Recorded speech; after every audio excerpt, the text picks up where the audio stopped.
Wave 23. Let that phrase sit with you for a moment.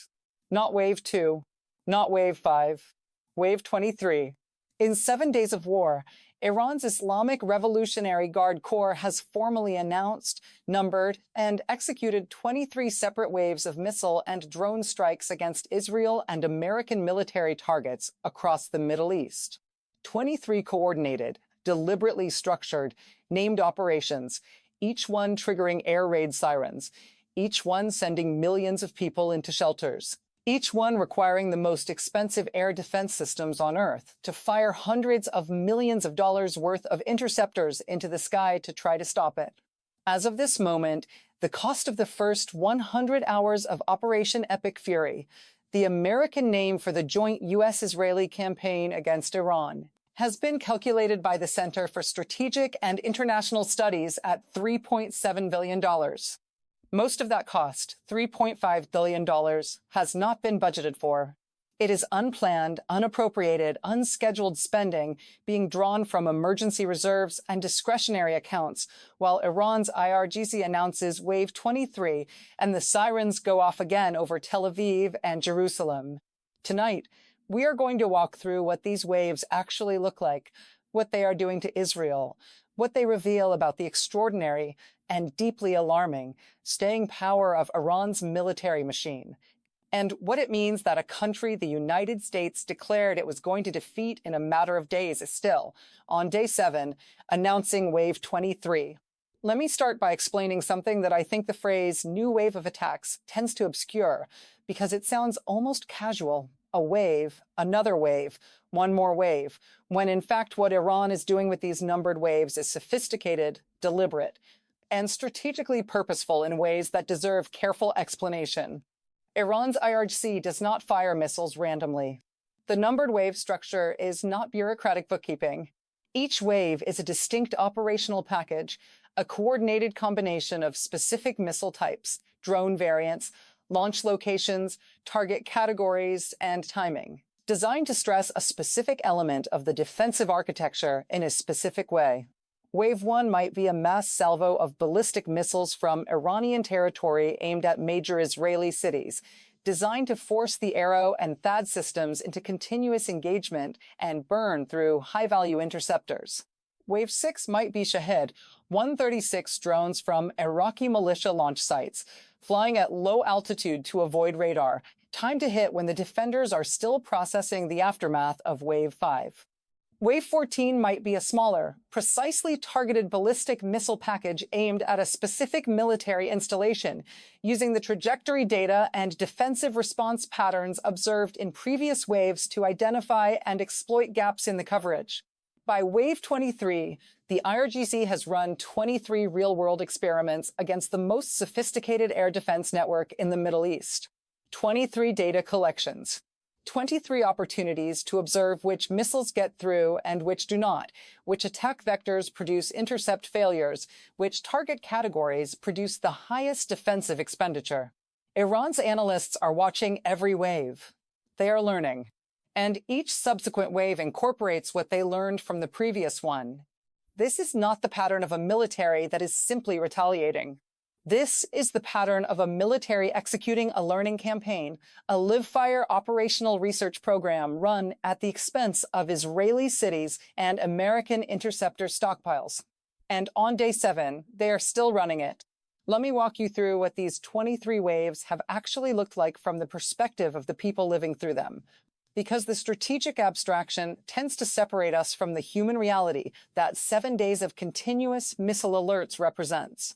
On the very first night, February 28th, the night the war began, 40 buildings in Tel Aviv were damaged in the opening Iranian strikes. One woman in the Tel Aviv area was killed after being struck by falling shrapnel from an intercepted missile. The debris of a successfully shot-down missile is still dangerous. It falls from the sky with the residual velocity of its interception, and it lands on whatever is beneath it: cars, streets, rooftops, people. By March 3rd, day 3, an Iranian rocket had struck the Ramat Gan area, causing severe damage in the eastern suburbs of Tel Aviv. Rescue workers were photographed from the air carrying out search and rescue operations across several city blocks. On March 4th, a ballistic missile strike on central Israel's Beit Shemesh, a city of over 100,000 people located between Tel Aviv and Jerusalem, killed 9 people and injured more than 20. Rescue workers were still combing through rubble when the next alert sounded. By day 7, the pattern had become a rhythm of life that Israelis had no choice but to adapt to. Air raid sirens sounding in Tel Aviv and Jerusalem in the morning. Sirens again in the afternoon. Sirens overnight. The Israeli Home Front Command issuing continuous shelter guidance. The sound of interceptions, the sharp crack of an arrow or Patriot killing an incoming missile far above, becoming a regular feature of the urban soundscape. A 9-story residential building in northern Israel was struck by debris from an intercepted missile, leaving 1 man with minor injuries. The distinction between intercepted and safe had collapsed. Being intercepted did not mean not being hit. It meant being hit by smaller, less predictable fragments instead of a complete warhead. The psychological toll of this, the sustained, around-the-clock, there is no safe moment quality of living under 23 waves of missile attacks in 7 days, is something that military planners consider alongside the physical damage. Shelter fatigue is real. The cumulative exhaustion of disrupted sleep, disrupted work, disrupted school, and the permanent low-frequency anxiety of not knowing when the next siren will sound. This is part of what Iran's wave strategy is designed to produce and sustain.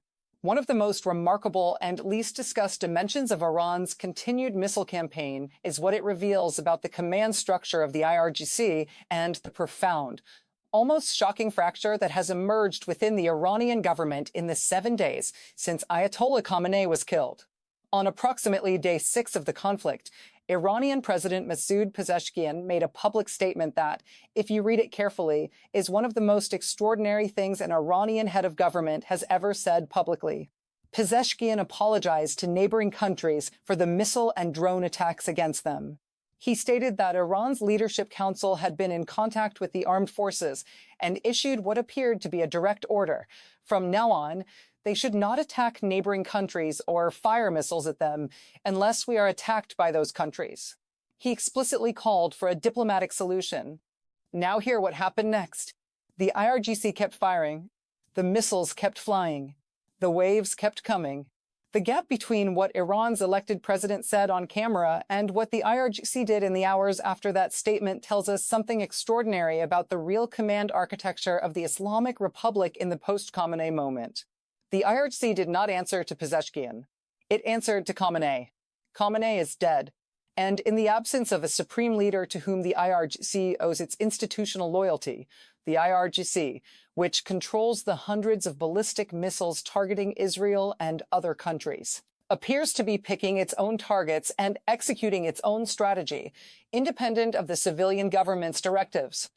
Hardline Judiciary Chief Gholam Hossein Mohseniajeh, one of the 3 members of the Emergency Leadership Council assembled after Khamenei's death, made clear that the war strategy would not change.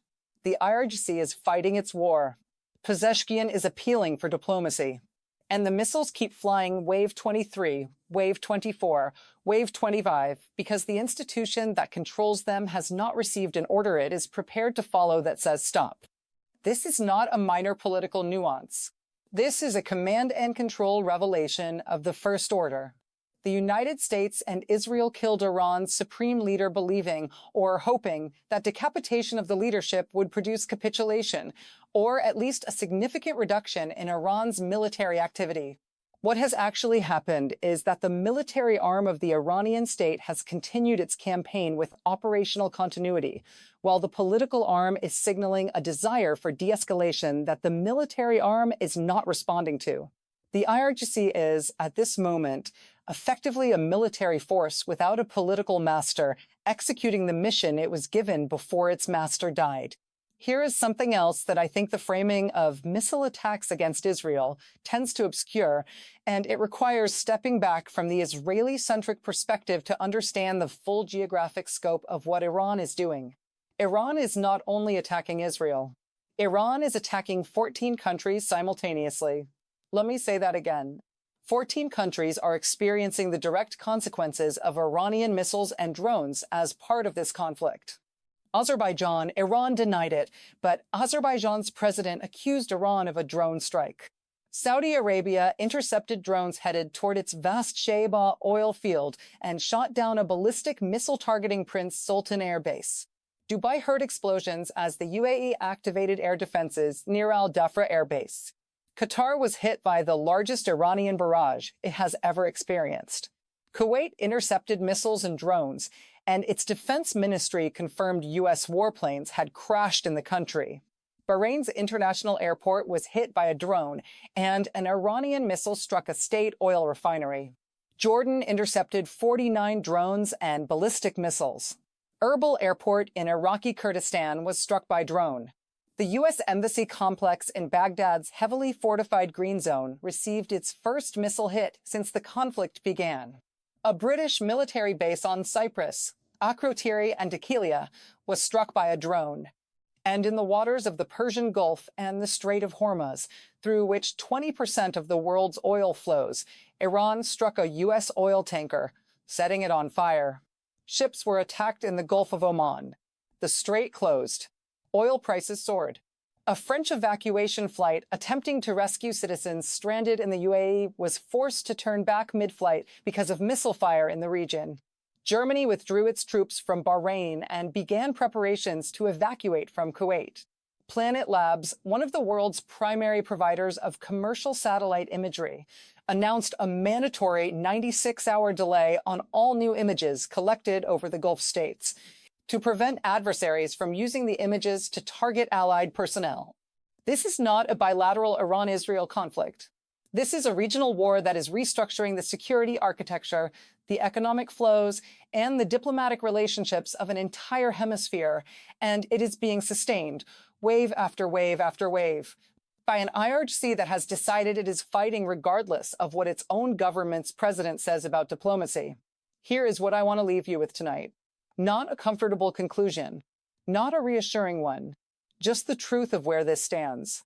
Wave 23, Day 7, $3.7 billion in the first 100 hours, 2,500 Israeli and American strikes, 80% of Iran's air defenses destroyed, 60% of its missile launchers eliminated, 9 killed in Beit Shemesh, 14 countries affected, the Strait of Hormuz closed, the world's oil markets in turmoil, a French evacuation flight turning back mid-flight, 20,000 Americans evacuated from the region, a missile in Baghdad's green zone, an IRGC without a supreme leader, picking its own targets, announcing its own waves, fighting its own war. The United States and Israel are winning the kinetic battle by most measurable military metrics. They have destroyed more of Iran's military capacity in 7 days than any previous operation in the history of U.S.-Iranian relations. The pace of incoming fire has declined. The missile launchers are being eliminated, and Iran is still firing. That sentence, Iran is still firing, is the most important sentence in this entire analysis, because everything that follows from it is complicated, expensive, dangerous, and unresolved. What happens when 60% of the launchers are gone and Iran is still firing from the remaining 40%? What happens when the regime change objective meets the reality of an IRGC that has already demonstrated it will continue fighting even after its own government's president asks it to stop? What happens when the 23rd wave becomes the 30th, and then the 40th, and the interceptor stockpiles keep draining and the B-2s keep flying their 19-hour round trips from Missouri? These are not rhetorical questions. They are the questions that the adults in the room in Washington and Tel Aviv are asking each other in classified briefings right now, with no clean answers available. The sirens are still sounding over Tel Aviv. The next wave is already being prepared. And the story of what this war becomes, what it costs, what it changes, what it leaves behind, is still being written in real time. Stay with us, because this is not wave 23 of a story that is almost over. This may be wave 23 of a story that is only beginning to reveal what it actually is.